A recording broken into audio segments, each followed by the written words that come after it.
spirit, it will overtake. aha niho tugira uruhare sasa. This is where we play our part. Niki tugaburira mu Is buzima to bwacu. feed what we choose to feed. Ninitarana nawe ukambwira iby'isi cyane. If I sit with you and you tell me worldly things, you will feed my Jewe rero emotion. nzakwima uwo mwanya. And I will prevent you from Kubera having ko that tugaburira time. kizategeka muri. Because what you feed me Sonjesha will amarangamutima overtake. sinyagaburira ibibi, nyagaburira ibyiza n'umwuka If wawe. I feed my Tegera soul, indirimbo. my Soma spirit, ijambo ry'Imana. listen to the song, Musenge. read the word of Nganira God, n'abantu. pray. Muri mwavuze ijambo ngo muzehe ngo bageze batangira kuvuga ibintu bitari by'akamasinzira. And you said something yashakaga kwimira ikintu cyose cinjira mu that our buzima parent who ngo passed agaburire away, ibindi when he bitari speaks umwuka. something that is not good, he will start sleeping. He wanted to give his spirit more time than. Ko murano bamuvuga ngo amen. You hear me?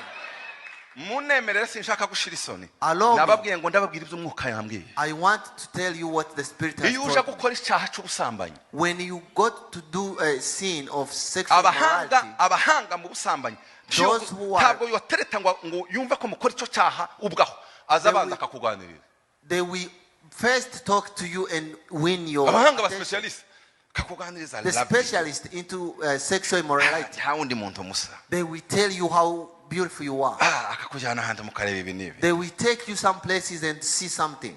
Ibindi bisigaye bizaba automatic. And everything that is left will be automatic. Kugira ngo muzirinde. So for you to stay away from me, I will not allow them to feed my emotion. You cannot be changed for something that has not fed your soul or your spirit. There are things I can never watch in my phone. Never. Even if anything happens. You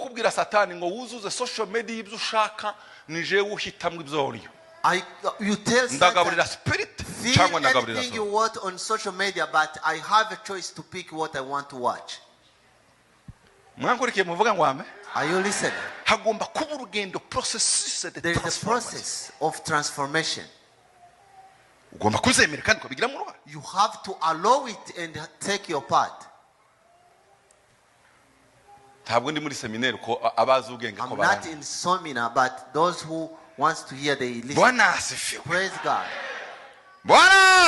Praise God.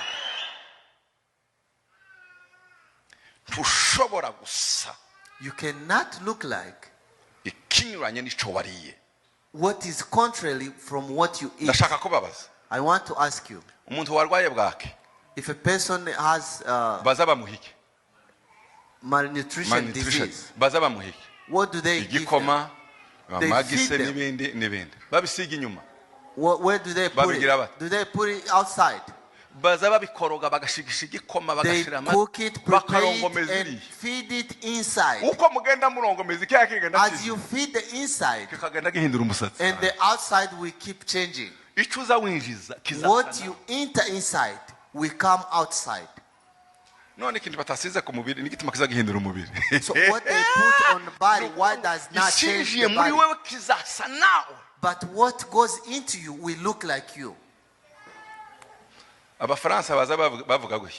French, they say, dis-moi qui tu entres, je te dirai qui tu es.